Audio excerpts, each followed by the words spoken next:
नमस्कार दोस्तों, मैं रश्मि जैन, ये ज़ेड न्यूज़ भोपाल मध्य प्रदेश। इस वक्त मैं मौजूद हूँ चिनार पार्क में। आपको बता दें, मध्य प्रदेश प्रांतीय अशासकीय शिक्षण संस्था संघ द्वारा यहाँ पर एक धरना प्रदर्शन कह लीजिए, पैदल मार्च की तैयारी की जा रही। मुख्यमंत्री निवास तक ये लोग जाएंगे। आखिर जानते क्या कुछ इन लोगों की मांगे हैं, सर बताएं। सबसे पहले अपना परिचय दीजिए। मैं भागवत आनंद, जिला अध्यक्ष जबलपुर से, मध्य प्रदेश अशासकीय शिक्षण संघ।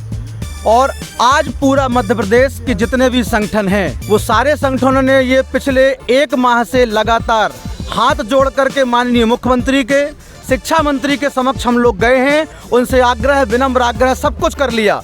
उन्होंने हमें आश्वासन के अलावा आज तक कुछ नहीं दिया है। मध्य प्रदेश के अंदर मैं आपसे पूछना चाहता हूं कि मध्य प्रदेश के अंदर ऐसा कौन सा विभाग है और ऐसा कौन सा काम है जो माननीय मुख्यमंत्री जो शासन प्रशासन ने ना खोला हो? सिर्फ स्कूल भर। क्या कोरोना स्कूल भर में आता है? यदि कोरोना स्कूल में आता है तो मैं माननीय मुख्यमंत्री जी से पूछना चाहता हूं कि अभी जो उपचुनाव हुए थे, उस उपचुनाव में आपने उपचुनाव कराया, उस उपचुनाव में जितने लोगों को कोरोना हुआ है उसकी जिम्मेदारी माननीय मुख्यमंत्री जी लेंगे क्या? नहीं लेंगे। आप स्कूल में आप कहते कोरोना आ गया तो आप क्या करेंगे? अरे हमारे लोग जिस तरीके का पालन करते हैं आप अपने डिपार्टमेंट में बता दीजिए। आप यहाँ इस प्रकार की संबद्धता शुल्क की बात करते हैं, आप मान्यता शुल्क की बात करते हैं, आप यहाँ नियमों पे नियम लगाते हैं। मैं आपसे पूछना चाहता हूँ कि आपके सरकारी विभाग में क्या व्यवस्था है, आप हमें बताइए। आप अशासकीय विद्यालय में आइए, एक होटल की व्यवस्था, एक VIP होटल की व्यवस्था जिसे हम 5 चक्र के नाम से जानते हैं, आप हमारे स्कूलों में व्यवस्था आके देख लीजिए। आप किस नियम की बात करते हैं? हम लोग आज जिस जगह पर आप बैठे हैं, आप जो शासन और प्रशासन बैठा है, उनको बनाने वाले केवल शिक्षक हैं। और आज हम लोगों के साथ ही अन्याय, ये दुर्व्यवहार, हम किसके पास जाएंगे? एक पुत्र अपने पिता के पास जाता है और हम लोगों के पालक कौन है? आप हैं। आप तो मामा भी कहे जाते हैं, और मामा मतलब डबल माँ का प्रयोग जिसके लिए किया जाता है, और डबल माँ का उपयोग आपके साथ हो रहा है। आप तो हमारे डबल उसके पालक हैं। उसके बाद भी आज हमारे लोगों के साथ हमारे अधिकार का हनन किया जा रहा है। और हनन करने के बाद हाथ जोड़ के प्रतिवेदन करके, निवेदन करके हम लोगों ने आपसे आग्रह किया, और उसके बावजूद भी आज हम लोगों को केवल और केवल बाहर का रास्ता। हम कब तक चुप बैठेंगे? RTE की राशि के बारे में आप क्या बोलना जी, चाहेंगे? RTE की राशि विगत 2018-19 से लेकर के 2020-21 तक, 20-21 तक हमें, जी आप हमें, हाँ 20-21 तक, देखिए 2016-17 से लेकर अभी तक हम ये चाहते हैं कि शासन ने एक बात तो रखी, कौन सी? कि हम आपको इस कोरोना काल में बिना सत्यापन के कार्य कर रहे हैं। उन्होंने एक बात कर दी कि नवीन विद्यार्थियों को आपको सत्यापन कराना है। हमें एक बात बताइए, कोरोना में बालकों को स्कूल नहीं आना है आप कह रहे हैं, फिर हम सत्यापन कहाँ जाके कराएंगे उनका? वो पैसा क्या हमारा अधिकार नहीं है? मान लीजिए किसी विद्यालय में नए सत्र में 2019 में 2018 में 20 बच्चे विद्यालय, उस 20 बच्चों का पैसा कौन देगा? आप कहते हैं उनसे आपको सत्यापन कराना ही पड़ेगा, उस वजह से राशि। दूसरी चीज, आज शपथ पत्र डाल दिया आपने। आज शपथ पत्र की बात कर दी कि आपको अगर बिना सत्यापन के आप कर रहे तो आपको शपथ पत्र देना पड़ेगा। चलिए, हम लोगों ने यह भी स्वीकार किया कि हम शपथ पत्र दे रहे हैं, लेकिन ये कौन सा नियम नया लगा दिया आपने कि शपथ पत्र हर प्रपोजल यदि आप दे रहे हैं तो हर प्रपोजल के साथ आपको शपथ पत्र देना है? ये क्या बात हुई? पृथक 100 रुपए के एक शपथ पत्र 100 रुपए का बनवाने में 100 रुपए का आता है, 150 रुपए का केवल स्टाम्प आता है।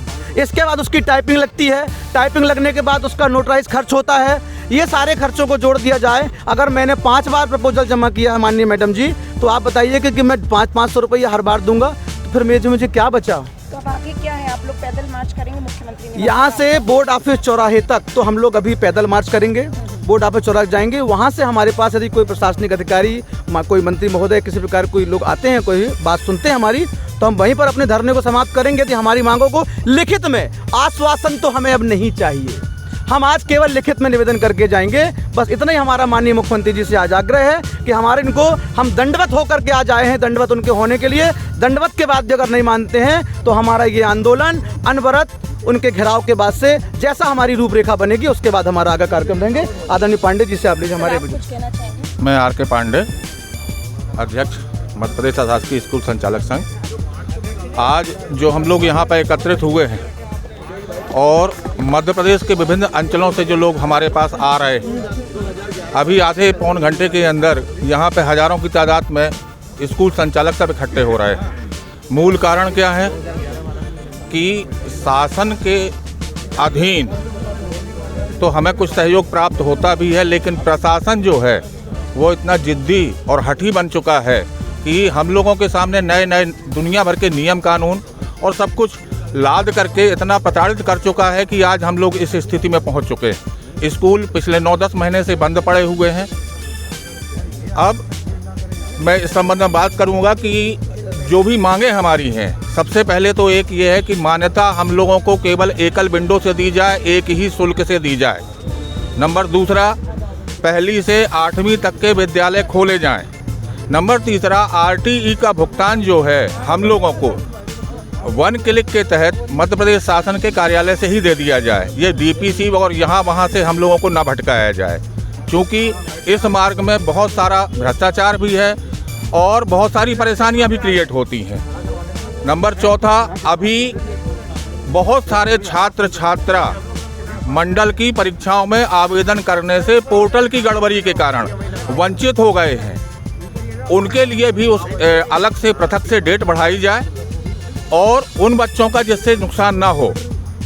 यह बात प्रमुखता से मैं माननीय जो मंत्री जी हैं, मुख्यमंत्री जी हैं और हमारे जो जोलानिया साहब हैं मंडल के अध्यक्ष महोदय, उनसे विनम्र आग्रह करके मैं बोलना चाहता हूं कि एक बार पुनः उनके लिए बिना लेट फीस के साथ पोर्टल खोला जाए। धन्यवाद। तो देखा आपने, ये थे मध्य प्रदेश प्रांतीय अशासकीय शिक्षण संस्थान संघ। अब ये लोग पैदल मार्च की तैयारी पर है। बोर्ड ऑफिस से लेकर मुख्यमंत्री निवास तक इनका पैदल मार्च होगा। अब देखते हैं आखिर सरकार की तरफ से अब क्या रिप्लाई हमको देखने को मिलता है। मैं रश्मि जैन, ES ज़्यादा न्यूज़, कैमरामैन अजय के साथ, भोपाल।